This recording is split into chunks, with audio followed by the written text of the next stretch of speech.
ढोल ताशांची एक नवीन संस्कृती आपण गेल्या काही वर्षांमध्ये पाहत आहोत. सुरुवातीला हे खूप छान वाटलं. आज ते जे समूह आहे, तो जो गट आहे त्यांचा, हा वाढत आता 25-50 जणांचा झालाय.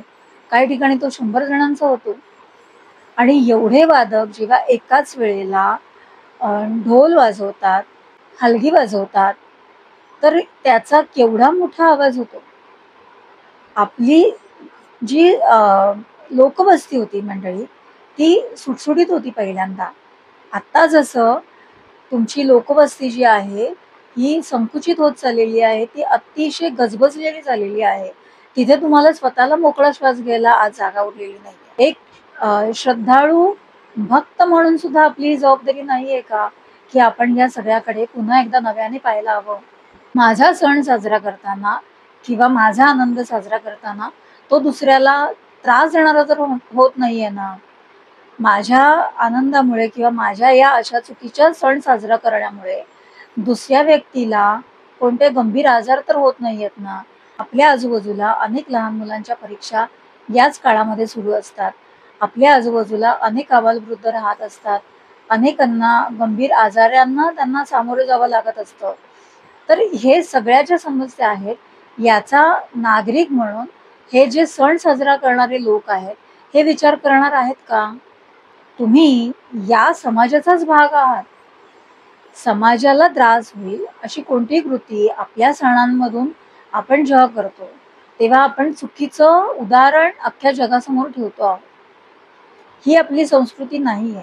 आज जगाला आपण आपली चुकीची संस्कृती दाखवतो आहोत. त्यांच्या संस्कृती, त्यांच्या परंपरा या त्यांच्या पद्धतीनेच ती मंडळी आजही साजरा करतात. मग आपल्याकडे हे कुठून आलं फॅड? कुठून हे वेड आलेलं आहे, की आपण मंडळी वेड्यासारखं चुकीच्या गोष्टींचं अनुकरण करायला लागलेलो आहे. एक ढोल ताशा पथक यशस्वी झालं, तर त्याचं अनुकरण करत अनेक नवीन पथकं जी आहेत ती निर्माण झाली आणि त्याच्यामधून ठीक आहे, की आपली संस्कृती जी आहे ती समोर येते आहे. पण ती संस्कृती त्याचा अतिरेक होता कामा नये. लहान तुमची पथकं ठेवा. त्याच्यामध्ये वाद्यांच्या आवाजावरती एक मर्यादा ठेवा. त्यासाठी तुमचा जो समूह असेल तो मर्यादित ठेवा. पण असं कुठे होतच नाही. ढोल ताशा जेव्हा मंडळी छोट्या-छोट्या गल्ल्यांमधून जेव्हा जातात मिरवणुका, तेव्हा काय त्रास होतो, हे ज्याला होतो त्याला माहिती आहे. आज तुम्ही सगळेजण जे तरुण एकदम यंगस्टर्स आहेत आणि त्यांना खूप उत्साह आहे, तर तो तुमचा उत्साह जो आहे, तो तुम्ही कधीतरी एका सर्टन एजमध्ये जाणार आहात. तुमचंही वय होणार आहे. त्या वयोमानानुसार काही त्रास असणार आहे. तुमचं शिक्षण झालंय, तुम्ही पुढे गेलात, पण अजूनही काही लहान मुलं आहेत, शाळेमध्ये जाणारी, कॉलेजमध्ये जाणारी, त्यांचं शिक्षण चालू आहे. त्यांचा विचार आपण करणार नाही का? किती ठिकाणी, किती गावांमधून आपल्या पारंपरिक जे सणवार आहेत, ते त्या पद्धतीने साजरे केले जातात मला सांगा. किंवा शहरांमध्ये आज आपण ते करतो आहोत. म्हणून मंडळी एकच वाटतं, की आपले सण, आपली संस्कृती ही खरंच त्याला खूप मोठा इतिहास आहे आणि ते आपण साजरे करायला सुद्धा हवेत. नक्कीच करायला हवेत आणि त्याच्यामध्ये ढोल ताशा असेल किंवा इतर तुम्हाला जे काही करायचं असेल, ते तुम्ही नक्कीच चांगल्या पद्धतीने करू शकता आणि त्याचा विचार तुम्ही करायला पाहिजे. डी-जे वाजवणं, मोठमोठ्याने लाउडस्पीकर लावणं, रस्ते अडवणं, मंडळांना वाटेल तशी सरकारची सुद्धा ही जबाबदारी आहे, की सगळ्या मंडळांना तुम्ही एक जागा ठरवून द्या.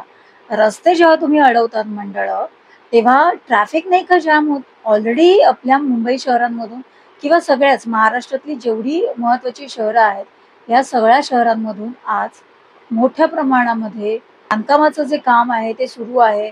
मग ती सार्वजनिक बांधकामं असतील किंवा इमारती असतील, या सगळ्यांची कामं सुरू आहेत. त्याच्यामुळे ट्रॅफिक आज जाम होतं आहे आणि त्याच्यामध्ये जेव्हा असे सण उत्सव येतात, तेव्हा सर्वसामान्य नागरिकांना त्याचा खूप मोठा फटका बसतो. या सगळ्याचा विचार सरकारने सुद्धा करायला हवा आणि त्याप्रमाणे नियोजन करायला हवं.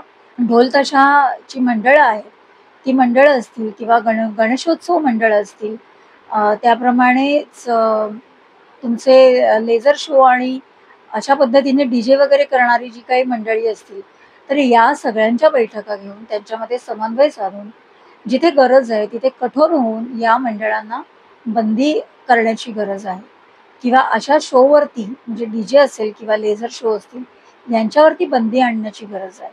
निश्चितच मंडळी या सगळ्याचा तुम्ही विचार कराल अशी आशा आहे. आपले जेव्हा सणवार येतात तेव्हा इंग्रजाळलं सगळं अनुकरण करत आपण जे शुभेच्छा देतो एकमेकांना त्या कृपा करून देऊ नका, कारण ती आपली संस्कृती नाही. आपले सणवार खूप छान आहेत. आज अनेक परदेशी मंडळी आपल्या भारतामध्ये येतात. आपल्या उत्सवांच्या वेळी, आपल्या सणांच्या वेळी ते त्याच्यामध्ये सामील होतात. त्याचं चित्रीकरण करतात. पण याचा अर्थ म्हणून ते तिकडे तुमचे सणवार साजरे करतात का? तर नाही. ते तिकडे तुम्ही राम-राम म्हणता म्हणून ते तिकडे आपापसामध्ये भेटल्यानंतर राम-राम म्हणतात का? तर नाही. ते गणपती बाप्पा मोरया म्हणतात का त्यांची 4 माणसं भेटल्यावरती? तर नाही. तर मग आपण का देतोय शुभेच्छा?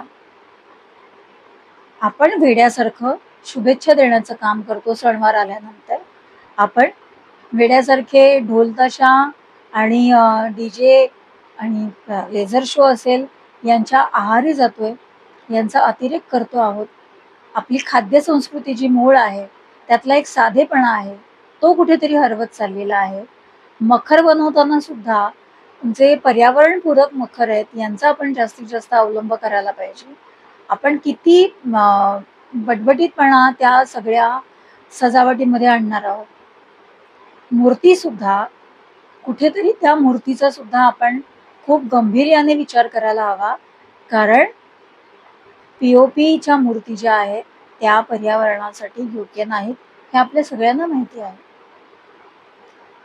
त्यामुळे शाडूच्या मूर्तीचा विचार आपण अधिकाधिक करायला हवा.